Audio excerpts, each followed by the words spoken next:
Hello, guys. Good A very afternoon, good sir. afternoon to all of you. Good afternoon, sir.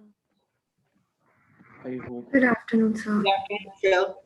Okay, so uh, can you tell me कि last class में कहाँ तक हमने complete किया था modern history में?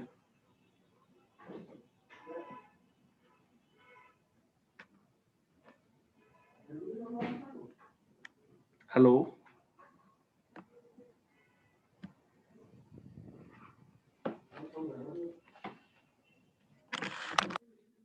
Last class में कहाँ तक कंप्लीट किया था हमने? लास्ट किस पॉइंट पे एंड किया था? कोई बताएगा? सर वी वर डिस्कसिंग कि कांग्रेस फॉर्म हो गई थी ओके, बिकॉज लोगों में नेशनलिज्म की फीलिंग थी and you were discussing about कि हड़प्पा सिविलाइजेशन की फाइंडिंग के बाद हमें लगा था कि मतलब हम हमारे पास भी कुछ है टाइप की हमें अपने ही कंट्री के लिए कुछ करना चाहिए and all those things. Okay, okay. So before we start, I guess इसकी मैंने आपको जो पीडीएफ ये दी है, मैंने आपको समरीज 5 पार्टों में दी है ना, पार्ट 1 से लेके part 5. Yes, sir. Yes, sir. आप सभी लोगों ने इन सबको ब्रीफली एक बार पढ़ा है? Yes, sir. ओके, सो Yes, sir. ठीक है. तो ये लास्ट में आई गेस इसको डिस्कस कर लेते हैं, तो इसको मैं थोड़ा सा एक बार रिकैप करा देता हूँ. उससे पहले जस्ट एक फैक्ट आपको बता रहा हूँ, सो दैट अभी न्यूज में ही था. अभी आप सभी लोग भी देख रहे होंगे, कांग्रेस के लीडर शशि थरूर, उनके ऊपर गवर्नमेंट ने, आई गेस यूपी पुलिस ने एंड नोएडा पुलिस ने एफआईआर रजिस्टर की है अंडर सेक्शन 124 ऑफ आईपीसी, और ये है आपका सेडिशन, देशद्रोह. यस, और उन्होंने यहाँ पे अब कांग्रेस ने डेफिनेटली, कांग्रेस ने भी यहाँ पे इसको रिस्पॉन्ड किया, और कांग्रेस ने बोला है कि सी इस गवर्नमेंट में और ब्रिटिश राज में कोई फर्क ही नहीं है. अंग्रेज भी सेम यही करते थे, जो लोग सरकार को क्रिटिसाइज करते थे तो गवर्नमेंट के क्रिटिक हुआ करते थे. See in democracy criticism should be welcome. Criticise government को आप कीजिए, this is the responsibility of opposition parties, and this is also the responsibility of media, civil society, आपके जो प्रेशर ग्रुप है, उन सभी लोगों का यही काम है कि आप कंस्ट्रक्टिव क्रिटिसिज्म कीजिए. क्रिटिसिज्म तो होना चाहिए, लेकिन वो कंस्ट्रक्टिव होना चाहिए, डिस्ट्रक्टिव क्रिटिसिज्म नहीं होना चाहिए. अब ये अपने आप में एक बड़ा डिस्प्यूटेड है, what is constructive criticism and what is destructive criticism, but चलो थिन लाइन है बहुत. तो यहाँ पे सिडिशन का इनके अगेंस्ट केस एफआईआर फाइल्ड हो गई है. नाउ ये जो सिडिशन है आपका, ये ब्रिटिश लेगेसी है, और सेम सिडिशन का, कैन यू इमेजिन कि हमारे जो फ्रीडम फाइटर्स थे, जिन लोगों ने इस एक्ट को क्रिटिसाइज किया था कि ये तो नेशनलिज्म को सप्रेस करने के लिए एक लॉ है, हमारी जो लेजिटिमेट डिमांड है उनको सप्रेस करने के लिए एक लॉ है. तो पहला तो क्वेश्चन यही होना चाहिए कि आजादी के बाद when India became a liberal democratic country, हम डेमोक्रेसी बन गए, उसके बाद भी हमने इसको लागू क्यों किया, इसको कंटिन्यू क्यों करने दिया? क्योंकि इस दिन में तो कांग्रेस की भी 50 साल से सरकार रही थी, डिफरेंट डिफरेंट पार्टीज की सरकार रही थी, किसी ने भी इसको अबॉलिश क्यों नहीं किया? तो पहला तो आर्ग्यूमेंट इसी से ही आता है, पहला क्वेश्चन ये आता है. दूसरा क्वेश्चन ये आता है इसके यूज के ऊपर. डेफिनेटली यहाँ पे जो भी लोग पावर में होते हैं वो इसको यूज करते हैं, और जब वो सेम लोग अपोजिशन में होते हैं तो वो बोलते हैं कि मर्डर ऑफ डेमोक्रेसी हो गया और कॉन्स्टिट्यूशन का वायलेशन हो गया, whether irrespective of party it is. चाहे आपकी बीजेपी हो, कांग्रेस हो, कोई भी हो. कांग्रेस आज, बीजेपी आज यूज कर रही है, एंड इन फ्यूचर जब बीजेपी अपोजिशन में होगी और कभी उसके लीडर के अगेंस्ट सेडिशन लग गया तो they will say this is the murder of democracy and violation of constitution. So exam point of view say you just have to memorize that in modern history also there were two leaders, Lala, sorry, बाल Gangadhar Tilak and Mahatma Gandhi. इन दोनों के against भी sedition का case लगा था, और ये भी जेल में गए थे सिडिशन के केस को लेके. तो ये फैक्चुअल इंफॉर्मेशन आपको मेमोराइज करना है, थोड़ा सा याद रखना है. So before we start, if you guys have any question or if you want to ask anything, so I will happy to answer it. Otherwise, I'm gonna to start. So you guys have 20 seconds to respond.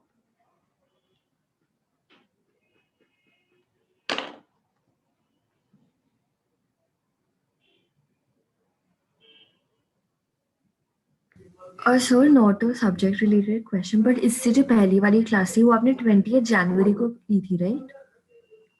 28। 28 आज क्या 31 है, 30 I guess 29 को की थी। Okay sir, I do not think know you. The exact date sir but 28 था sir. 28 थी ये। So thank you 28 sir. ठीक है। So let's start. So in last class basically we were discussing about, I guess पहली class में मैंने आपको एक पूरा ब्रॉड फ्रेमवर्क बता दिया था कि मॉडर्न हिस्ट्री में क्या हमें देखना है और Yes, मॉडर्न sir. हिस्ट्री किस बात की कहानी है। तो अभी आपको Yes. समझ में आ रहा होगा 1857 में एक रिवॉल्ट हुआ। डेफिनेटली अपने आप में अपने नोट्स में अच्छा खासा मेंशन है कि ये क्यों सक्सेसफुली हुआ, क्यों ये फेल हो गया। कैन यू इमेजिन कि अगर इस टाइम पे हमें आजादी मिल गई होती तो मे बी आज इंडिया एक डेवलप कंट्री बन चुका होता। तो हिस्ट्री शायद डिफरेंट होती, इंडिया की present state I guess different होती अगर हमें आजादी मिल गई होती 1857 में। बट उसके भी बहुत सारे रीजन थे, फेल हुआ। और इसके फेलियर से जो नेशनलिस्ट लीडर थे, यूथ था स्पेशली, उन्होंने बहुत सारी लर्निंग ली और इसकी जो वीकनेसेस थी, जो कमियां थी, उनको आगे जाके उन्होंने पूरा किया इन द फॉर्म ऑफ, इन्होंने लोगों को पॉलिटिकली अवेयर किया लोगों को एंड पॉलिटिकली यूनाइट भी किया। इससे पहले लोग पॉलिटिकली यूनाइट नहीं थे। Even before 1857 in India we do not have a common understanding about British India. British India के बारे में अंडरस्टैंडिंग ही नहीं थी। कुछ लोग बोलते थे ये तो अच्छा करने आए हैं, कुछ लोग बुरा बोलते थे, कुछ लोग अपने आप को इंफीरियर मानते थे, इनको सुपीरियर मानते थे। तो बहुत ऑफ कंफ्यूजन था। इवन टुडे ये तो हमारे जीन्स में आज भी है, जीन्स है, ये तो शायद हमारे डीएनए का ही पार्ट बन गया है मे बी। तो बहुत सारी ये थी। तो यहाँ पे फिर बहुत सारे लोगों ने रीजनल पॉलिटिकल पार्टीज बनाई। तो India is such a huge country. See अगर आप इंडिया के बारे में देखें तो वर्ल्ड में कोई भी ऐसी डेमोक्रेसी नहीं है जिसकी पॉपुलेशन 130 करोड़ हो। 130 करोड़ लोगों को एक साथ रखना डेमोक्रेटिकली, आई गेस वर्ल्ड में कहीं पे नहीं है। ये तो पता ही है, यूनिवर्स में भी ना हो और शायद हिस्ट्री में भी कभी नहीं रहा हो। हिस्ट्री में तो कभी खैर रहा ही नहीं है, तो हिस्ट्री में भी कभी नहीं रहा है, यूनिवर्स में भी शायद कहीं नहीं है। 130 करोड़ लोगों को आप डेमोक्रेटिकली रख रहे हो और इन सारे लोगों को आपने फ्रीडम ऑफ स्पीच दे रखी है, फ्रीडम ऑफ चॉइस आपने इन लोगों को दे रखी है। और आपने इन लोगों को फ्रीडम ऑफ स्पीच दी हुई है, फ्रीडम ऑफ चॉइस दी हुई है, तब जब इन लोगों को पेट भर के खाना नहीं मिल रहा है, बेसिक फूड नहीं मिल रहा है, बेसिक न्यूट्रिशन नहीं मिल रहा है, अच्छी एजुकेशन नहीं मिल रही है, हाउसिंग इन लोगों को नहीं मिल रही है, इलेक्ट्रिसिटी नहीं मिल रही है। Can you imagine it in US और in any other developed country, Europe में, और अगर आप यूएस में देखोगे, उन लोगों को डेमोक्रेसी मिली थी एक लेवल के डेवलपमेंट के बाद, एक लेवल की economic, social and political development के बाद। हमारे देश में ना तो इकोनॉमिकली डेवलप हुए हैं, ना पॉलिटिकली डेवलप हुए हैं, ना सोशली डेवलप हुए हैं। लेकिन हम सारे लोगों को डेमोक्रेसी के बहुत सारे टूल्स मिल गए हैं। इसलिए ऐसी कंट्रियों को इमेच्योर और यंग नॉइजी, अरुण जेटली ने बोला था India is a noisy democracy, तो नॉइजी डेमोक्रेसी इन लोगों को बोला जाता है। ठीक है, चलो, तो बहुत सारी रीजनल पार्टीज बनी। धीरे धीरे करके उनको लगा कि नेशनल लेवल पे हमें यूनाइट होना चाहिए एंड देन 1885 में फिर आपकी कांग्रेस एस्टेब्लिश हुई। So these are pre Congress campaign थी। इन्होंने क्या क्या किया कांग्रेस से पहले, आ गया। तो कांग्रेस से पहले इन लोगों ने क्या क्या किया, ये था, एक बार आप इसको पढ़ लेना, बहुत सारे इन्होंने काम किए। कांग्रेस से पहले भी जो नेशनलिस्टिक लोग थे, रीजनल पार्टीज थी, उन्होंने अपने लेवल पे काम किया, बट डेफिनेटली उन लोगों की जो रीच थी वो लिमिटेड थी, जियोग्राफिकली लिमिटेड थी। सोसाइटी में जो पेनिट्रेशन था वो डिफिकल्ट था। एंड इस टाइम पे सिर्फ जो इलीट लोग थे वही इन पॉलिटिकल पार्टीज के मेंबर थे, क्योंकि इसके लिए भी फीस लगती थी। तो जो मासेस थे, मासेस तो जुड़े ही नहीं थे। मासेस पहली बार हमारे देश में फ्रीडम फाइटर से जो जुड़े, आजादी के आंदोलन में जुड़े, वो पहला 1905 में जो कैंपेन हुई उसमें जुड़े थे, और वहां पे भी इतने बड़े लेवल पे नहीं था। उसके बाद फिर यूथ जुड़ा आपका मेन गांधी जी के आने के बाद। और इस टाइम पे सेम वो सोसाइटी थी, सोसाइटी बहुत रेजिस्टेंस क्रिएट करती थी यूथ, जब कि हमारा बच्चा तो बिगड़ गया है, गांधी जी और नेहरू जी के चक्कर में पड़ गया है। उस टाइम पे यही था। देखिए आज हम गांधी जी के बारे में पढ़ते हैं तो ऐसा लगता है कि गांधी जी तो सुप्रीम लीडर थे नो डाउट, गांधी जी का कोई अपोजिशन नहीं था, लेकिन उस टाइम पे भी गांधी जी को क्रिटिसाइज किया जाता था, उस टाइम पे भी गांधी जी की आइडियाज के ऊपर क्वेश्चन चिन्ह लगे थे, गांधी जी को एब्यूज भी मिला था, बट डेफिनेटली उस टाइम पे सोशल मीडिया नहीं थी, रीच लिमिटेड थी, एक जगह कुछ हुआ है दूसरी जगह नहीं पहुंचता था, तो उस टाइम पे भी था, बट बाद में तो फिर बहुत सारी चीजें बदलाव है। तो इन्होंने ये कुछ काम किए हैं, ये लास्ट क्लास में ही हम पढ़ चुके हैं। 10 ये समरी है, ये कुछ पॉलिटिकल ऑर्गेनाइजेशंस है, इनमें से 2-3 बता रहा हूँ, वो तो याद ही कर लेना।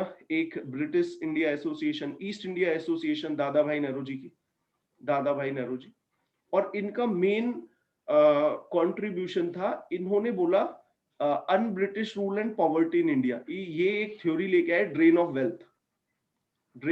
वेल्थ। इन्होंने बोला कि जो इंडिया की वेल्थ है वो ड्रेन होके सारी ब्रिटेन में जा रही है, तो उन्होंने नंबर ऑफ रीजन बताए। इन्होंने बताया कि ब्रिटेन से जो इंडिया में इन्वेस्टमेंट आती है तो वो 5% इंटरेस्ट रेट पे थी, और उस टाइम पे जो मार्केट में इंटरेस्ट रेट था वो 2% था। तो ब्रिटेन के लोगों ने इंडिया में पैसा इन्वेस्ट तो करा, आज अगर आप इन ब्रिटेन के लोगों से बात करते हो तो वो आपको काउंटर करते हैं कि see we have introduced you to the modern infrastructure like railway, that time it was a modern infrastructure, otherwise you people are travelling and आप तो वैसे ही घूम रहे थे। बट इन्वेस्टमेंट तो आई, बट उसका इंटरेस्ट बड़ा महंगा था। उसके बाद में अगर आप देखते हो तो एक्सपोर्ट और इंपोर्ट में बहुत सारी इनइक्वालिटीज थी। इंडिया को रॉ मटेरियल का एक्सपोर्टर बना दिया और फिनिश गुड का इंपोर्टर बना दिया। मैंने आपको बताया था आज इंडिया का रिलेशन चाइना से देखना और इंडिया का रिलेशन जापान से देखना, दोनों की अगर आप ट्रेड को स्टडी करोगे, सेम कॉलोनियल आपको वो मिलेंगे, फीचर्स मिलेंगे, सेम कॉलोनियल टाइप की ट्रेड होती है चाइना और जापान, चाइना इंडिया की एंड जापान इंडिया की। आप किसी लोगों ने क्रॉस चेक किया था इसके बारे में, कुछ पढ़ा था, डेटा चेक किया था?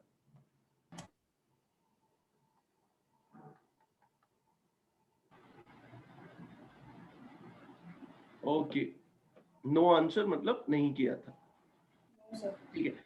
सो तो ये ड्रेन ऑफ वेल्थ लेके आए, और भी उन्होंने बहुत सारी थ्योरीज दी थी, जस्टिफिकेशन दी थी, एक्सप्लेनेशन दी थी कि कैसे इंडिया गरीब होता जा रहा है और ब्रिटेन अमीर होता जा रहा है।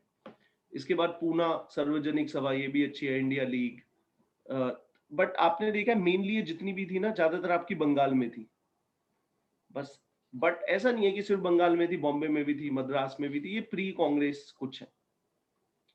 उसके बाद आप सभी लोगों के लिए मुझे आप बता देना, आई विल शेयर यू एक पेज का मैं आपको वो शेयर कर दूंगा जिसमें इंडियन नेशनल कांग्रेस के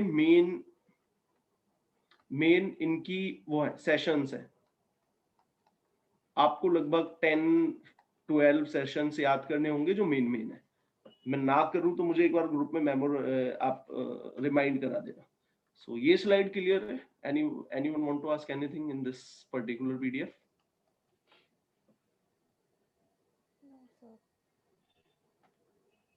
No, sir.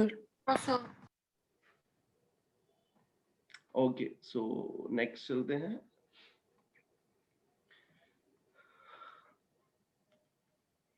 Moderates versus extremist में difference, then अच्छा ये moderates versus extremist and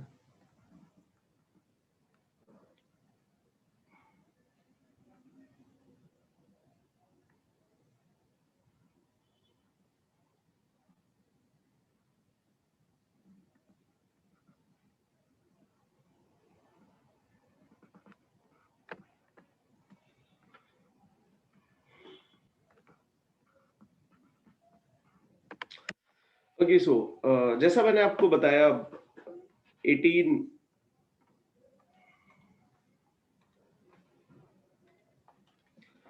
अगर आप 1885 के बाद से देखें, 1885 तो 1885 के बाद से अगर आप देखेंगे तो उस टाइम का अनडिवाइडेड इंडिया ऐसा होगा कुछ, पाकिस्तान भी हमारा था, बांग्लादेश भी हमारा था, ये भी हमारा था, इंडिया काइंड ऑफ ऐसा ही दिखता होगा।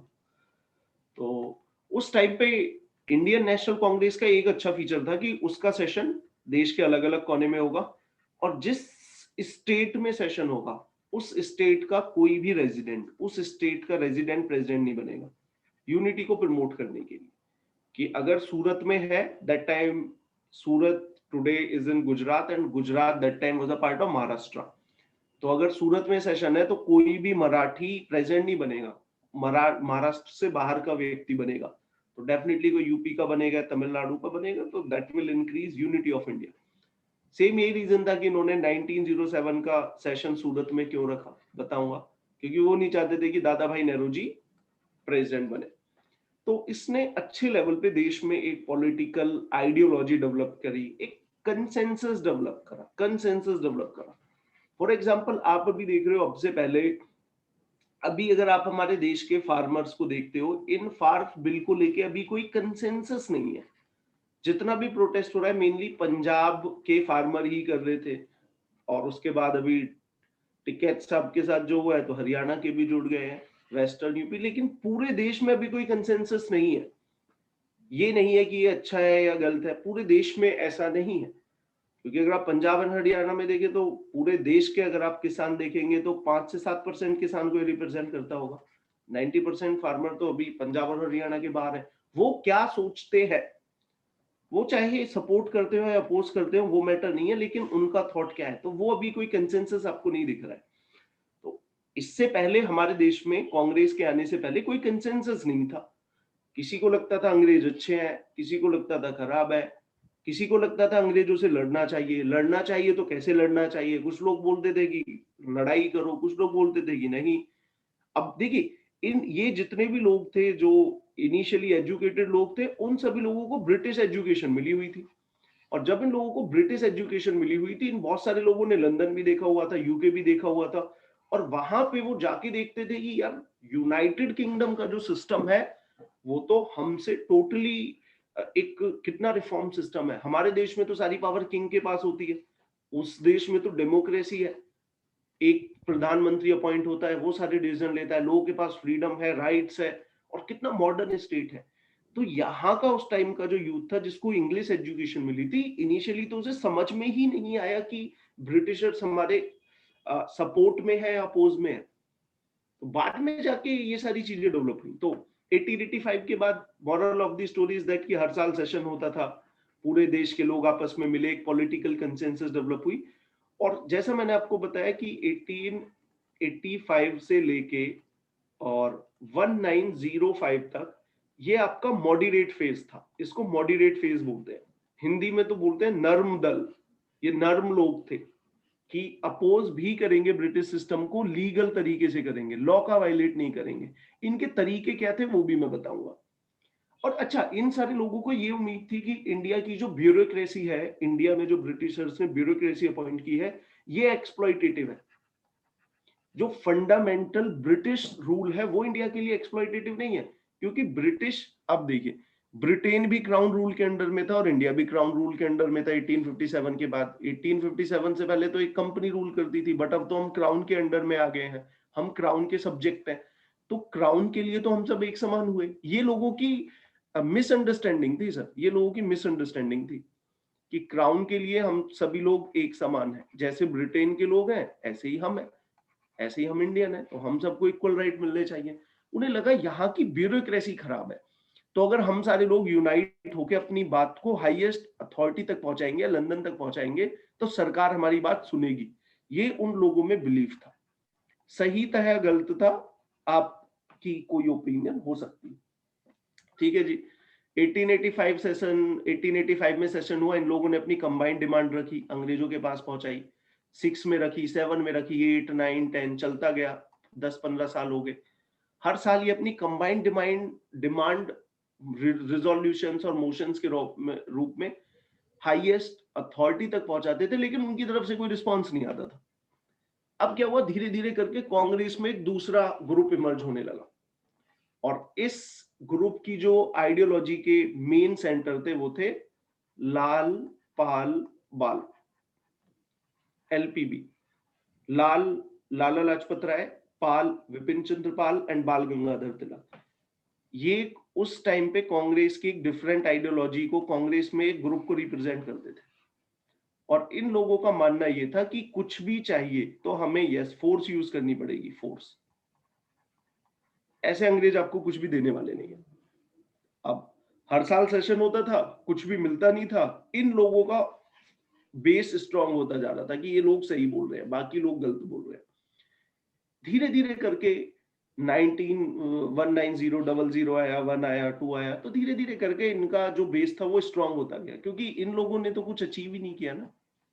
ओके, अब फाइनली क्या हुआ, अगर आप ब्रिटिश पॉइंट ऑफ व्यू से देखेंगे तो धीरे धीरे करके लोग एजुकेट होते जा रहे हैं, धीरे धीरे करके लोगों को पता चलता जा रहा है कि यार ये जो ब्रिटिश सिस्टम है तो हमारे अगेंस्ट है। लोग यूनाइट होते जा रहे हैं, लोग ऑर्गेनाइज्ड होते जा रहे हैं, और ब्रिटिश गवर्नमेंट को ये मंजूर नहीं था। एंड इनिशियली जो हमारे देश का नेशनलिस्ट एक्टिविटीज का हब था वो था Bengal, this particular state Bengal. तो इवन साउथ के लोग, नॉर्थ वेस्ट के लोग, पंजाब हरियाणा इधर, और साउथ में जाके देखो, बॉम्बे में जाके देखो, इन सबसे पहले जो इलाका पॉलिटिकली एक्टिव था वो था आपका बंगाल। सबसे ज्यादा मेन पॉलिटिकल एक्टिविटी यहाँ से ही थी। तो कोई भी नेशनल मूवमेंट होता था, बाकी जगह फेल कर जाता था, यहाँ पे सक्सेसफुल होता था। तो अंग्रेजों को लगा कि हमें अब इसी बंगाल को डिवाइड करना है, इसी बंगाल के नेशनलिज्म को खत्म करना है, और डिवाइड एंड रूल पॉलिसी को इंप्लीमेंट करते हुए इन्होंने देखा कि बंगाल में दो तरीके की पॉपुलेशन रहती है। अगर आप बंगाल में देखेंगे दो तरीके की पॉपुलेशन रहती है। ये जो बंगाल का ईस्ट पार्ट है, यहाँ पे आपके डोमिनेट करते हैं मुस्लिम, और आपका जो वेस्ट पार्ट है बंगाल का, यहाँ पे जो मेन पॉपुलेशन है ये है आपकी मेन पॉपुलेशन हिंदूज। तो ब्रिटिशर्स ने बोला, सी ऑफिशियल रीजन कुछ और दिया कि see Bengal is a very big territory, it is very difficult to maintain, it is very difficult to provide effective governance in Bengal because the size of Bengal is too huge. That's why we are dividing Bengal into two parts. और दो तीन part में divide किया था। Official argument ये दी थी, ये नहीं बताया था कि हम हिंदू और मुसलमानों के बीच में बंटवारा कर रहे। अब इन्होंने, बट इसी दौरान अगर आप देखोगे बहुत सारे मुस्लिम लीडर्स को इन्होंने पैम्पर किया, और इन मुस्लिम लीडर्स को वॉइस रॉय के साथ कई सारी मीटिंग भी हुई, रिकॉर्ड है हमारे पास। और वॉइस रॉय ने बोला कि see you Muslims people, you have lost the prestige, जो आपकी प्रेस्टीज हुआ करती थी मुगल के पीरियड में वो खो गई है, हम आपको वापस ला के देंगे, मुस्लिम्स के लिए एक सेपरेट स्टेट बनाएंगे। कैन यू इमेजिन कि हम पूरे देश में जो मुस्लिम्स हैं उनके लिए एक सेपरेट स्टेट बनाएंगे, और आपकी जो कैपिटल है ढाका उसको देश की राजधानी बनाएंगे, और जो मुसलमानों की प्रेस्टीज थी मुगल्स के टाइम में उसको वापस ला के देंगे। तो डेफिनेटली सारे मुगल्स ने बोला कि ठीक है सर, हम भी आपके लिए लॉयल रहे हैं, करिए ये। देखिए 1857 में कितनी यूनिटी थी, आप लीडर्स को देखिए, जो मेन लीडर थे, majority of the leaders are Muslim, सभी लोगों ने एक साथ मिलकर लड़ाई लड़ी थी। कोई रिलीजियस कम्युनलिज्म उस टाइम पे नहीं था, कोई रिलीजियस रिफ्ट नहीं थी, बट इस टाइम पे अंग्रेजों की पॉलिसीज के द्वारा वो रिलीजियस रिफ्ट हो गई स्टार्ट। अब 1903 में ब्रिटिशर्स ने अनाउंस करा कि हम इंडिया का पार्टीशन करेंगे, एंड 1905 में तो इन्होंने ऑफिशियल डेट ही आ गई, आई गेस अक्टूबर में थी, 16 अक्टूबर के आसपास थी। अब जैसे ही ऑफिशियल डेट आई कि इस दिन डिक्लेयर कर रहे हैं, तो ये जो लाल बाल पाल थे ये तो पहले से ही बोल रहे थे कि अंग्रेजों से प्यार से बातचीत करोगे कुछ नहीं मिलेगा। इन लोगों ने अपना मूवमेंट लॉन्च कर दिया, एंटी पार्टीशन मूवमेंट, और ये अभी आगे नीचे लिखा हुआ है तो इसलिए मैं नहीं बता रहा हूँ। और ये ही एंटी पार्टीशन मूवमेंट बाद में बन गया आपका स्वदेशी एंड बॉयकॉट मूवमेंट। तो ये पहला मास लेवल का मूवमेंट बना। अब यहाँ पे मैंने आपको बता दिया है एक्सट्रीमिस्ट कौन थे, मॉडरेट कौन थे, इन दोनों के बीच में ये एक डिफरेंस है, ये आप थोड़ा सा पढ़ लेना, आपको समझ में आ जाएगा।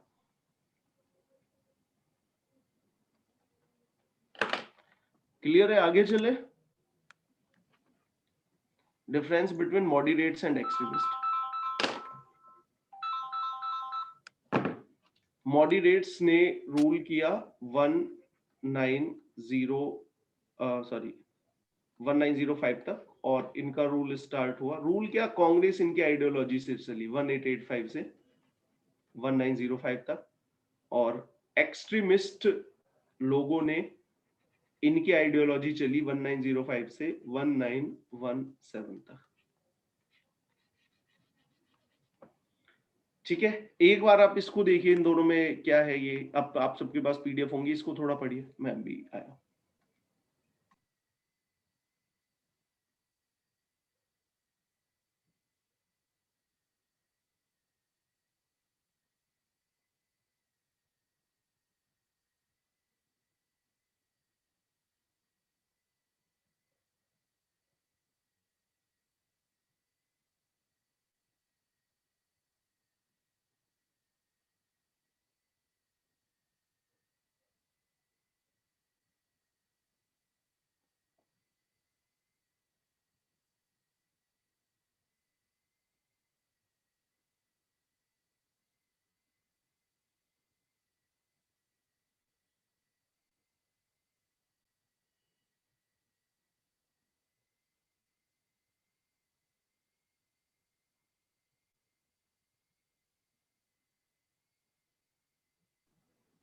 So, any question?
So moderates and extremist में वहां पे आप डिफरेंस देख लेना। उसके बाद फिर now why militant nationalism group, militant nationalism मैं उसी को ही बोल रहा हूँ। ये एक्सट्रीमिज्म ही क्यों इंक्रीज हुआ, तो उसको एक बार आप पढ़ लेना, उसके रीजन क्या थे, जस्ट एक बार आपको देखना है और कुछ नहीं करना है इसको।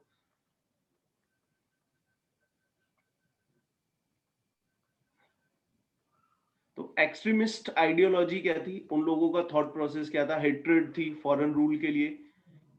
They believe in the capacity of masses, स्वराज्य एज अ गोल था। But see it is very ironic that और वेरी कंफ्यूजिंग कि मासेस को पता ही नहीं था कि जब हमें स्वराज्य चाहिए उसका मतलब क्या है। According to different different leader the meaning of Swarajya is different.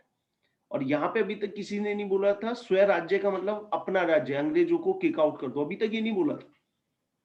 तो अलग अलग इनका ये था। अब स्वदेशी एंड बॉयकॉट मूवमेंट आप देख लेना कि 1903 में इन्होंने ऑफिशियली अनाउंस किया, अक्टूबर 1905 में फोर्स में आ गया। तो जैसे ही इन्होंने फिर ये अनाउंस किया कि बंगाल का पार्टीशन करेंगे, तो मॉडरेट ने पहले से ही आंदोलन चलाया हुआ था, लेकिन उनका तरीका क्या था, पब्लिक मीटिंग करेंगे, पिटीशन भेजेंगे, मेमोरेंडम भेजेंगे, प्रोपोगेंडा चलाएंगे न्यूज़पेपर में। सी इनकी एक्सरसाइज वही थी जैसे इंटेलेक्चुअल लोग करते हैं, ठीक है ना। आपने कभी भी इंटेलेक्चुअल लोगों को नहीं देखा होगा कि वो पत्थर लेके शीशे, बसों के शीशे फोड़ेंगे, वो इसी तरीके से प्रोटेस्ट करते हैं।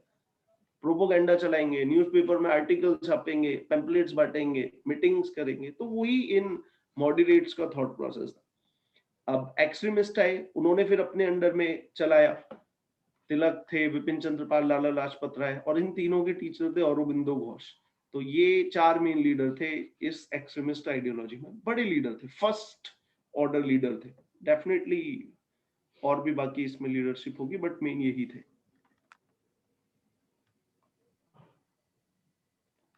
और इसमें इनका क्या था, अब देखिए सी यहाँ पे एक चीज इन्होंने बड़ी अच्छी करी। ये जितने भी एक्सट्रीमिस्ट लीडर थे, इनको पता था कि ब्रिटेन का जो इंडिया में मेन इंटरेस्ट है वो इकोनॉमिक है। और अगर आप इनकी ब्रिटेन को हर्ट करना है तो ब्रिटेन को हमें इकोनॉमिकली भी हर्ट करना है। वो आप कैसे हर्ट करोगे? पहला है क्योंकि ब्रिटेन ये आपका यूके हो गया, यूके बड़े लेवल पे एक्सपोर्ट करता है इंडिया में। तो जितना भी आप यूके का सामान खरीदते हो तो इनकम यूके को हो रही है, और उसकी मिलिट्री स्ट्रांग हो रही है, वो आप पे रूल कर पा रहा है। तो इसीलिए इन्होंने बॉयकॉट ऑफ फॉरेन क्लोथ किया, कि foreign cloth and other goods.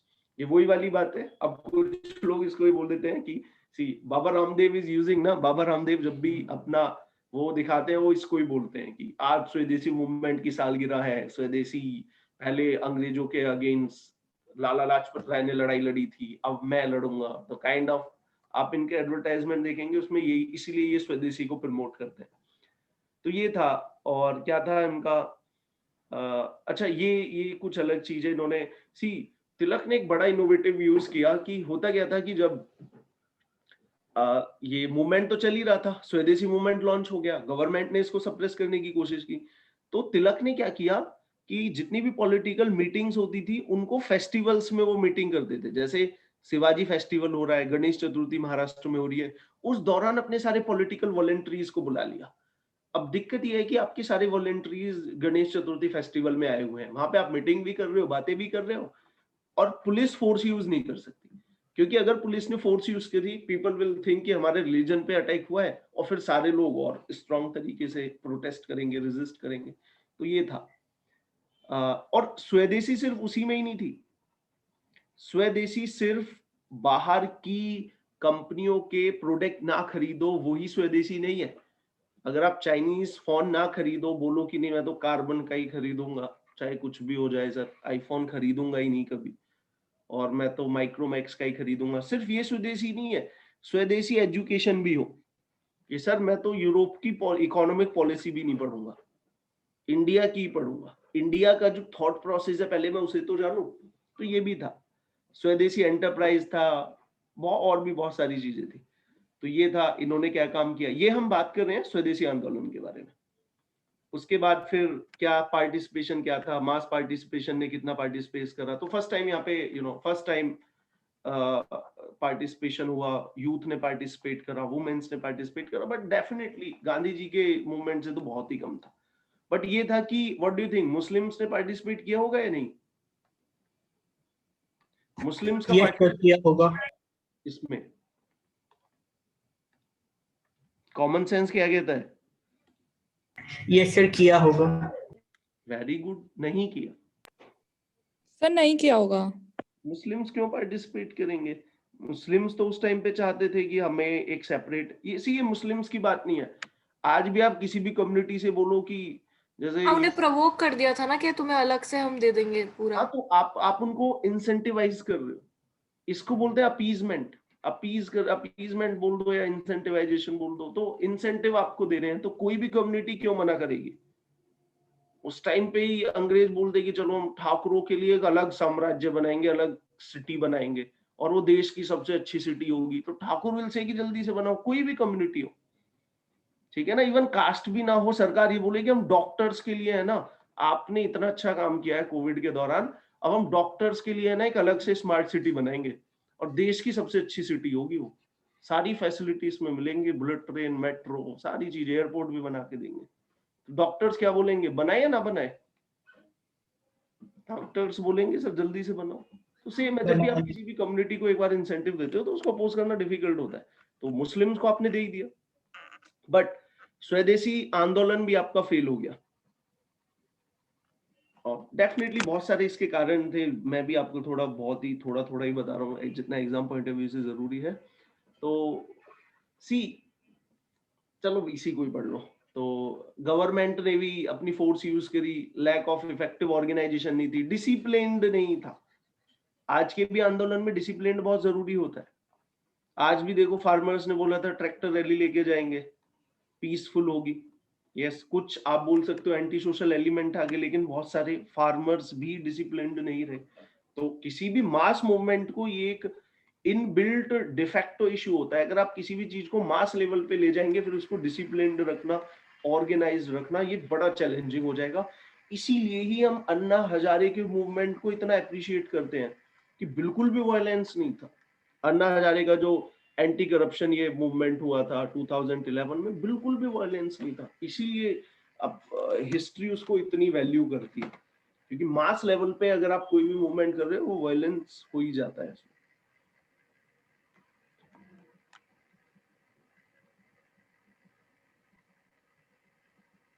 Okay, फिर ये और भी रीजन है क्यों ये सक्सेसफुल नहीं हुआ।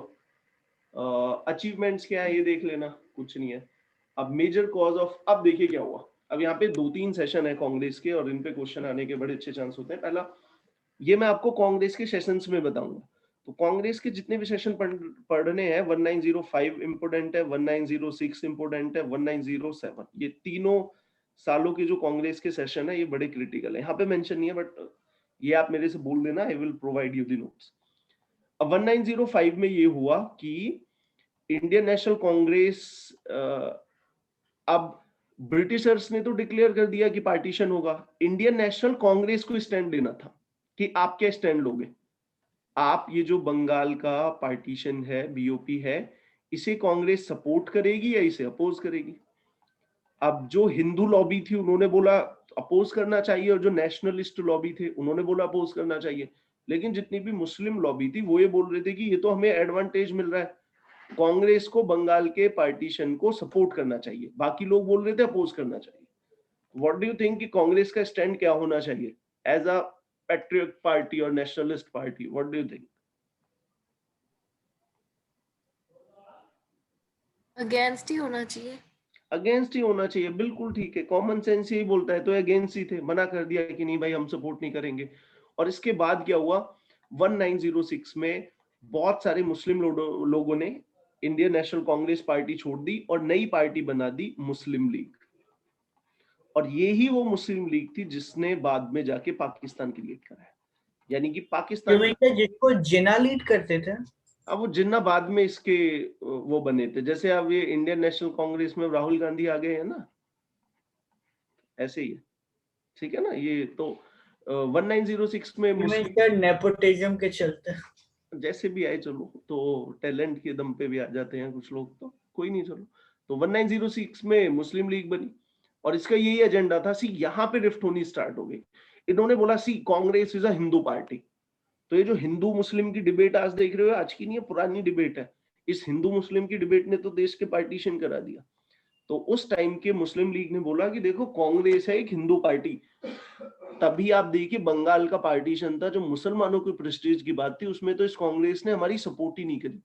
इसीलिए हम मुसलमानों के इंटरेस्ट के लिए अपनी एक अलग पार्टी बनाएंगे, मुस्लिम लीग। अब क्या हुआ, कांग्रेस दो पार्ट में डिवाइडेड हो गई। कांग्रेस की भी बहुत सारा मास बेस चला गया, सब मुस्लिम लीग को सपोर्ट करने लगे। हाँ भाई सही बात कह रहे हो। एंड लाइक ये तो मुझे नहीं पता, मैं भूल गया किसने बोला था, but religion is a opium for masses, ठीक है ना। मासेस को ये इंटॉक्सिनेट कर देता है। तो या तो आपको कोई भी ड्रग इंटॉक्सिनेट करता है या रिलीजन भी आपको इंटॉक्सिनेट कर देता है। धर्म के नाम पे तो आप कितने भी क्राइम करा लीजिए, सब जस्टिफाई हो जाता है। तो यहाँ पे यही हुआ। अब पहला इवेंट हुआ 1906 में, ये हो गया, मुस्लिम लीग क्रिएट हो गई। अब 1906 में एक और इवेंट हुआ। ये जो कांग्रेस के बीच में ही दो ग्रुप बन गए। कांग्रेस के बीच में एक ग्रुप था एक्सट्रीमिस्ट और एक ग्रुप था मॉडरेट। बट आप सभी को भी पता है कि एक्सट्रीमिस्ट सोच वाले लोग हमेशा माइनॉरिटी में होते हैं। किसी भी मूवमेंट में देख लो, जो मासेस होती है, भीड़ होती है, वो कभी इतना वायलेंस नहीं चाहती है। वायलेंस आने वाले लोग लिमिटेड ही होते हैं। बाकी लोग बोलते थे कि पीसफुल प्रोटेस्ट करो। अब लाल बाल पाल ने बोला कि भैया इस बंगाल के पार्टीशन ने ब्रिटिशर्स का ट्रू कैरेक्टर एक्सपोज कर दिया है, इसीलिए अब ये जो बंगाल का पार्टीशन नहीं है, पूरे देश में आंदोलन चला दो और ब्रिटिशर्स को किक आउट करो, लोग आपको सपोर्ट करेंगे। तो लोगों ने पूछा भाई लोग क्यों सपोर्ट करेंगे, अब तक तो नहीं कर रहे। लोग सपोर्ट करेंगे क्योंकि अब लोगों को दिख गया है बंगाल का partition is as a example serve करेगा और सारे लोग एक साथ इकट्ठे हो जाएंगे और फिर हम इनको किक आउट कर देंगे। एक्सट्रीमिस्ट सोचते थे। मॉडरेट ने बोला कि ये जो बंगाल के पार्टीशन का मुद्दा है, ये बंगालियों को अफेक्ट करता है। अगर आप बंगाल के पार्टीशन के मुद्दे पे पूरे देश में आंदोलन ले जाओगे तो पूरे देश के लोग सपोर्ट नहीं करेंगे, ये इनका मानना था। और अगर आप आंदोलन बाहर ले जाओगे तो फेल हो जाएगा। इस बात को लेके दोनों में डिबेट हुई, कॉन्ट्रडिक्शन हुआ। और जब 1906 का सेशन आया तो मॉडरेट चाहते थे कि प्रेसिडेंसी हमारे पास रहे और एक्सट्रीमिस्ट चाहते थे कि लाल बाल पाल में से कोई प्रेसिडेंट बन जाए। बट मॉडरेट ने क्या काम करा, दादा भाई नेहरूजी को लेके आ गए। अब दादा भाई नेहरूजी बड़ी रिस्पेक्टेड फिगर थे, तो एक्सट्रीमिस्ट ने भी इनकी थोड़ी शर्म करी, ठीक है आप इनको ही बना लो। बट एक्सट्रीमिस्ट थोड़ा सा अनसेटिस्फाई हो गए। अच्छा, एक्सट्रीमिस्ट क्या चाहते थे कि कांग्रेस की लीडरशिप आपके पास आए और कांग्रेस के सारे कार्यकर्ताओं को आप बंगाल के पार्टीशन के मुद्दे पे पूरे देश में हंगामा करो, ये एक्सट्रीमिस्ट चाहते थे। ठीक है जी, 1 साल चला, 1907 आ गया। अब 1907 जैसे ही आया, एक सेकंड होल्ड करना, कॉल आ रही है।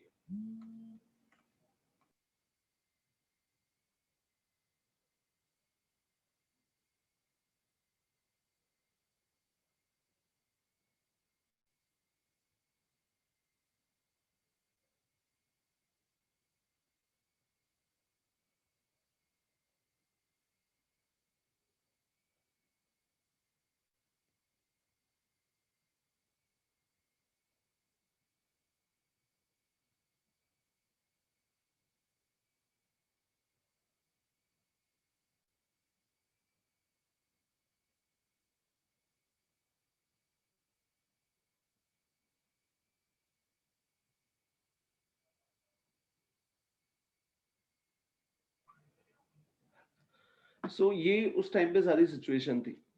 तो 1997 में जब दोबारा से कांग्रेस का सेशन हुआ, अब इस टाइम पे जितने भी एक्सट्रीमिस्ट थे वो पूरा डिसाइड करके आए कि अब तो हम ही प्रेसिडेंट बनेंगे, अगर हम में से कोई प्रेसिडेंट नहीं बना तो पार्टी छोड़ देंगे।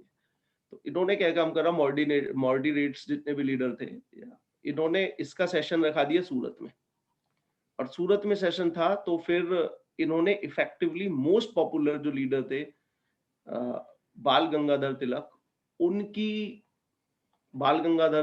उनकी इन्होंने प्रेसिडेंटशिप को एक तरीके से टेक्निकली डिनाई कर दिया। और 1907 में सूरत स्प्लिट हो गई, और कांग्रेस 2 पार्ट में डिवाइड हो गई। तो यहाँ पे आप देखिए कांग्रेस अच्छे से एक वीक ऑर्गेनाइजेशन बन गई। इसको पढ़ लेना, इस थीम यही है, major causes of extremist moderate और एक्सट्रीमिस्ट स्प्लिट के मेजर कॉजेज क्या थे। मॉडरेट का कुछ और बोलना था, एक्सट्रीमिस्ट ने कुछ और बोला, तो ये आप एक बार देख लेना। नाउ अब क्या हुआ, देखिए गवर्नमेंट ने कितना अच्छा करा। यहाँ पे जो गवर्नमेंट ने इस आंदोलन को सप्रेस कर दिया। अब जितना भी पहले आंदोलन था, पहले इंडियन नेशनल कांग्रेस उसको सपोर्ट कर रही थी, इंडियन नेशनल कांग्रेस। अब इंडियन नेशनल कांग्रेस का एक ग्रुप बन गया मॉडरेट जो पीसफुल है, दूसरा ग्रुप बन गया एक्सट्रीमिस्ट। तो अब पूरे के पूरे आंदोलन को एक्सट्रीमिस्ट सपोर्ट कर रहे थे, क्योंकि ये वायलेंट आंदोलन था। तो पहले तो मॉडरेट ने सपोर्ट करा, लेकिन जब 1907 के बाद ये 2 ग्रुप में बढ़ गया, मॉडरेट ने मना कर दिया कि नहीं, अब हम इस आंदोलन को सपोर्ट नहीं करेंगे। और गवर्नमेंट ने भी इनको थोड़ा सा अपीज करा कि ब्रिटिश गवर्नमेंट आपके लिए सोच रही है, आपकी लॉयल्टी के लिए, और आपको डेमोक्रेटिकली रिफॉर्म देंगे। वो रिफॉर्म आ गया, ये मॉर्लेमेंटो रिफॉर्म 1909 में। तो ये भी बेचारे पीसफुल हो गए कि ठीक है, थोड़ा और बर्दाश्त कर लेते हैं, सरकार शायद हमारी इस लॉयल्टी का हमें इंसेंटिवाइज करे, कुछ रिफॉर्म दे। अब सारी लीडरशिप भी एक्सट्रीमिस्ट ही झेल रहे थे इस आंदोलन की। गवर्नमेंट ने पूरी फोर्सेस यूज करी और इस आंदोलन को सप्रेस कर दिया। और फाइनली बाल गंगाधर तिलक को अरेस्ट करके ले गए अंडमान निकोबार सेलुलर जेल। 7 साल तक, 1914 तक वो जेल में ही रहे। और जेल में जाने के बाद जब जेल से बाहर आए तो तिलक भी थोड़ा सा मॉडरेट हो गए थे। सभी लोगों के साथ ऐसा हो जाता है, जेल में रहने के बाद थोड़ा तेवर ढीले हो जाते हैं, तो होता है सभी लोगों के साथ। तो यहाँ पे तिलक भी थोड़े से उनको लगा, सी डेफिनेटली ये जितने भी आपके एक्सट्रीमिस्ट आंदोलन होते हैं उतनी अपनी लिमिटेशन होती है। अभी ये बहुत इंटरेस्टिंग था जितना भी है, बट अभी आपको क्योंकि एग्जाम आ रहा है इसलिए फैक्चुअल इंफॉर्मेशन ही दे रहा हूँ। अदरवाइज बड़ा इंटरेस्टिंग था क्या नहीं था, एक इवेंट। तो ये गवर्नमेंट ने उस टाइम पे रिप्रेशन करा। देखो सिडिशियस मीटिंग एक्ट लेके आ गए। ऐसा ही मान लो किसी भी आंदोलन को सप्रेस करना है, फर्स्ट ऑर्डर इफेक्ट तो ये कि लोगों को इकट्ठा ही ना होने दो, तो मीटिंग ना होने दो। अब उस टाइम पे सोशल मीडिया तो था नहीं, अब गवर्नमेंट इंटरनेट शट डाउन कर रही है, सोशल मीडिया को बैन कर रही है। उस टाइम पे मीटिंग्स, पहले सोशल मीडिया क्या था, मीटिंग ही होती थी, लोग यहाँ पे जुड़ते थे। फिर क्रिमिनल लॉ आया, न्यूज़पेपर को देखो सेंसर करा, एक्सप्लोजिव सब्सटेंस एक्ट, ये वेपन कोई ना रखे, इंडियन प्रेस एक्ट आ गया, प्रेस को और अच्छे से रेगुलेट करा। सी ये हो गई आपकी गवर्नमेंट, और मासेस ये हो गए सारे देश के लोग, मासेस। इन सब को यूनिफाई करता है मीडिया। इन सब में एक क्या मैं बोलूं, इंफॉर्मेशन भेजता है, ओपिनियन भेजता है। तो मीडिया का रोल बड़ा क्रिटिकल है। तो अगर आप मीडिया को ही सप्रेस कर दोगे ना तो कुछ हो ही नहीं पाएगा। इसलिए आप देखिए जितनी भी डिक्टेटरशिप है, they are very particular about media, कि लोगों को फ्रीडम ही नहीं मिल जानी चाहिए एक बार। अगर एक बार सारे लोग यूनाइट हो गए तो आपकी जो पावर है वो फिर चलेगी, फिर आपके पास कुछ नहीं बचेगा। इसलिए आप गल्फ कंट्रीज में जाके देखिए, बिल्कुल मीडिया नहीं है तो बड़ी लिमिटेड है। चाइना में देखो तो मीडिया नहीं है। तो लोगों को इकट्ठे होने देना ही, आप डिजिटली तो उनको जुड़ने दे रहे हो, वो ही नहीं होने देना है। अब देखिए इस मॉर्ले मिंटो रिफॉर्म में ये बहुत सारे ऐसे फीचर लेके आए। पहला जिस पे क्वेश्चन आता है वो मैं बता रहा हूँ, सबसे इंपॉर्टेंट ये है। अब मुस्लिम्स ने तो ब्रिटिशर्स की what do you think, divide and rule policy ने काम किया या नहीं किया? यस या किया। ये पूरा का पूरा आंदोलन सप्रेस हो गया। आपने कांग्रेस को हिंदुओं की पार्टी बना दिया, मुसलमानों के लिए एक दूसरी पार्टी आपने खड़ी करवा दी, और आपने कांग्रेस के लीडर्स को दो पार्ट में डिवाइड करा दिया। जो लोग पीसफुल रहते थे उनको अलग, और जो लोग कुछ एक्शन लेते थे वो अलग। और देखिए इन दोनों की ही अपनी अपनी रिक्वायरमेंट होती है। किसी भी आंदोलन को सिर्फ मॉडरेट या सिर्फ एक्सट्रीमिस्ट रख के नहीं चलाया जा सकता है। बाद में इन दोनों ने अपनी गलतियां रियलाइज करी, क्या रियलाइज करी चलो वो कभी और आपको बताऊंगा। तो ये था। ये फिर ब्रिटिशर्स ने क्या किया, सेपरेट इलेक्शन दे दिया मुस्लिम्स को। ये सेपरेट इलेक्शन क्या होता है, सिंपली इतना मानिए कि एक कॉन्स्टिट्यूएंसी में अगर ये मुस्लिम की सीट है तो मुस्लिम को सिर्फ मुस्लिम ही वोट डालेगा। तो इन्होंने मुस्लिम वोटर्स को इकट्ठा कर दिया, हिंदू अलग हो गए। तो हिंदू और मतलब वोट भी आप धर्म के आधार पे ही दे रहे हो, ऐसा इन्होंने एक प्रोविजन लेके आए। तो इससे तो फर्दर हर इलेक्शन के बाद हिंदू और मुस्लिम के बीच में रिफ्ट बढ़ती ही थी, इररिस्पेक्टिव ऑफ द फैक्ट की जीत कौन रहा है। तो ये आप देख लीजिए। सो अब ये मैंने करा दिया। सो अगेन 1-2 मिनट का टाइम है, if you guys have any doubt you may ask. इसमें कुछ अगर आपको पूछना है। सर तो मॉर्ले मिंटो रिफॉर्म यही है कि सेपरेट इलेक्टोरेट? नहीं, और भी, ये तो मेन पॉइंट है। ओके। और मेन पॉइंट यहाँ पे भी इन्होंने 10 पॉइंट लिख रखे हैं, बट अगेन 10 पॉइंट में तो नहीं होगा, बहुत बड़ा होगा, 100-200 पेजों का डॉक्यूमेंट होगा। बट आप हो भी तो स्टूडेंट और सिर्फ टेस्ट की तैयारी कर रहे हो, ठीक है ना। 200 पेज का डॉक्यूमेंट पढ़ोगे तो वैसे ही तुम बेहोश हो जाओगे, ठीक है। जैसे हम पढ़ते हैं ना 3 फार्म लॉ, 3 पॉइंट पढ़ लिए, ऐसा तो नहीं। बड़ा लंबा चौड़ा डॉक्यूमेंट था, हर एक की एक्सप्लेनेशन थी। सेपरेट इलेक्टोरल ये कैसे इंप्लीमेंट होगा, क्या होगा, उसके बारे में डिटेल्ड प्रोविजन थे। ये तो जस्ट अ ब्रीफ पॉइंट बता दिए कि ये होगा। इसको मॉर्ले मिंटो रिफॉर्म क्यों बोला जाता है, क्योंकि अब ये मैं आपको पहले भी बता चुका हूँ। इस पॉइंट के बाद पहले 1857 से पहले जब कंपनी थी, ईस्ट इंडिया कंपनी का रूल था, तो 2 मेन पोस्ट हुआ करती थी। एक होते थे आपके, एक ही पोस्ट होती थी, वो होती थी गवर्नर जनरल ऑफ इंडिया। जब क्राउन रूल आया तो 2 पोस्ट क्रिएट हुई। बताइए कौन कौन सी थी? लास्ट क्लास में मैं आपको बता चुका हूँ। द वाइसरॉय और secretariat. Yes, viceroy is in India and secretary of state is in Europe, Britain. तो ये 2 लोग मिलके चलाते थे। तो इनमें से एक वाइसरॉय है, एक सेक्रेटरी ऑफ स्टेट है। तो Morley and dash Minto. Now even today we have Minto road in Delhi, CP के पास ही। Yes sir. ठीक है ना। तो देखो अंग्रेज आए, हमें पीट के गए, हमारा एक्सप्लॉइटेशन करा, और स्टिल उनकी जो हेरिटेज है वो आज भी है। अब उस हेरिटेज को कैसे देखना चाहिए, इस पे डिबेट हो सकती है, बट डिबेट होनी तो चाहिए। अगर आप आंखें बंद करके उनकी हेरिटेज को, बड़ा विक्टोरिया कॉलेज में जा रहे हैं एक्सेट्रा एक्सेट्रा, ये थे कौन, इनके बारे में पढ़ोगे कौन थे, तो पता चलेगा आपको कि 3 million people have died in 1943 Bengal famine. 3 million people have died, 30 lakh लोगों की डेथ हो गई थी, खाना नहीं मिला था इनको, इन्हीं व्हाइट लोगों ने। व्हाइट बोलूंगा चलो, रेशियल हो गया, बट इन्हीं ब्रिटेन के लोगों ने। और पूरा स्टॉक उस टाइम पे बंगाल में भरा हुआ था, इन्होंने पहुंचाया नहीं, क्योंकि वर्ल्ड वॉर 2 के लिए रखना था। और ये लोग जो लेगेसी छोड़ के गए हैं, स्टिल आज उस लेगेसी को लेके हम प्राउड फील कर रहे हैं, जो भी है। और बहुत सारे जो लाखों लोगों ने इनको यहाँ से भगाने में हेल्प करी, उनका तो शायद आप जैसे और हम जैसे लोगों को नाम ही नहीं पता, 2-4 लोगों को छोड़ के। सो दिस इज अनफॉर्चुनेट कि हम कैसा हमारा सिविलाइजेशन है। सिविलाइजेशन अब का थोड़ी ना 5000 साल पुराना सिविलाइजेशन, लेकिन हमें ही नहीं पता कि 4 लोग आए हमारे घर में, अंदर आए, जबरदस्ती आए, हमें पीटा, उसके बाद फिर 1-2 बाद हमें पेस्ट्री वेस्ट्री खिला दिया, बोला नहीं तुम्हें पीटा है लेकिन फ्रीडम ऑफ स्पीच देंगे, तुम्हें रिफॉर्म करेंगे, एंड देन ओके, तो ये आप एक बार देख लेना। नेक्स्ट है अब आपका ये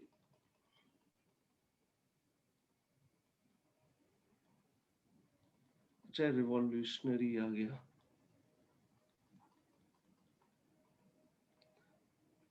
ये आपके रिवॉल्यूशनरीज वाले आ गए, इसको बाद में पढ़ना, इनिशियली इसको मत पढ़ना।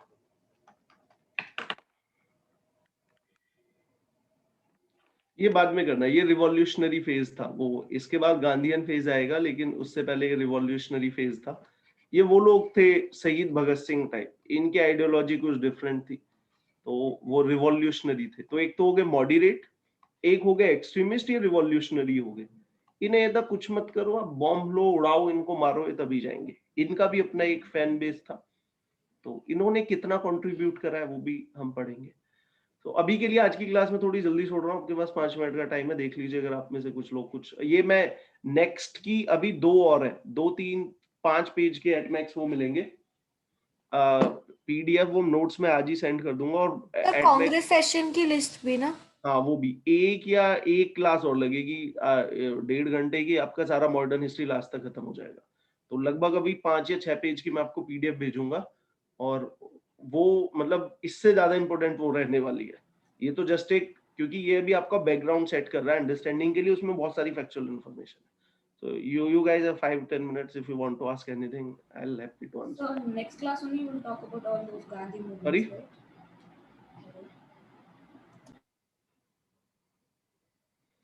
Do you guys want to ask anything? Any doubt? Any question? Any? Sir जैसे आपने इंटरनेशनल नेशनल अफेयर्स की शीट दी थी, ऐसे और भी शीट्स मिलेगी हमें स्टेट अफेयर्स वगैरह की? इंटरनेशनल की हो गई, नेशनल की हो गई, थोड़ा सा बचा है वो ऑलमोस्ट हो गया है, इको की आपकी हो गई, मेन ये हो गई, लेकिन 2 शीट है, एक इकोलॉजी की बची है, एक बची है साइंस एंड टेक की। सैटेलाइट लॉन्चेस है, मिसाइल लॉन्चेस हैं, ये है, तो ये ecology and science and tech. Sports वाली और अवार्ड वाली ये आपको शायद मिल गई है। And sir state affairs? State ये नेशनल में ही आ गया, मैं एक बार चेक कर लूंगा। ये शीट मिली है आपको स्टेट अफेयर्स की? सर शीट सिर्फ इंटरनेशनल, नेशनल और इकोनॉमिक की हाँ, तो मिली है। इसी स्टेट का ऐसे नहीं पढ़ रहे ना, अदरवाइज यू में आज की सर सिटी अफेयर भी बताओ। ठीक है सर, ठीक है ना, वो इंक्लूडेड है, otherwise you will ask sir panchayati raj की और बता दो। स्पोर्ट्स वगैरह की शीट मिल गई है क्या?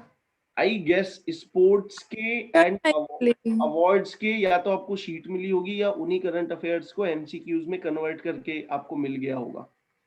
वो एक बार मुझे आप मैसेज कर देना, बता देना मुझे, ठीक है। और सी आप में से बहुत सारे बच्चे, मैं एक बार पहले भी बता चुका हूँ, कुछ बच्चे ऐसे हैं कि जिनका अभी जितना भी आपको बताया गया है वो सफिशिएंट है, वो ही पूरा नहीं हो रहा है। कुछ अगर ऐसे बच्चे हैं ना, सर मैंने ये पढ़ लिया है, अभी और भी टाइम रिमेनिंग है मेरे पास, तो क्या करूं, वो मेरे से खुद पूछ सकते हैं, जिनके पास इतना करने के बाद भी टाइम बच रहा है।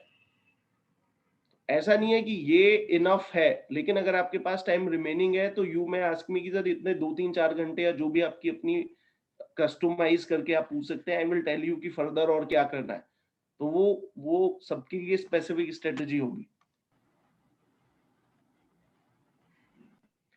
नेक्स्ट क्लास, इसी नेक्स्ट क्लास में मैं इसको खत्म कर दूंगा, पूरा गांधीयन मूवमेंट, वर्ल्ड वॉर, और वो उसमें बहुत ज्यादा इवेंट है, वो उसमें एक इवेंट है उसका कुछ इफेक्ट हुआ। तो मेन जो नेशनल पॉलिटिक्स है ना, वो अब से स्टार्ट होती है बंगाल के पार्टीशन के बाद से। अब तो एक इवेंट हुआ, फिर कुछ हुआ, फिर कुछ हुआ, फिर कुछ हुआ, ऐसे करके लगभग 30-40 इवेंट है, तो अभी से स्टार्ट हो रहा है, ठीक है।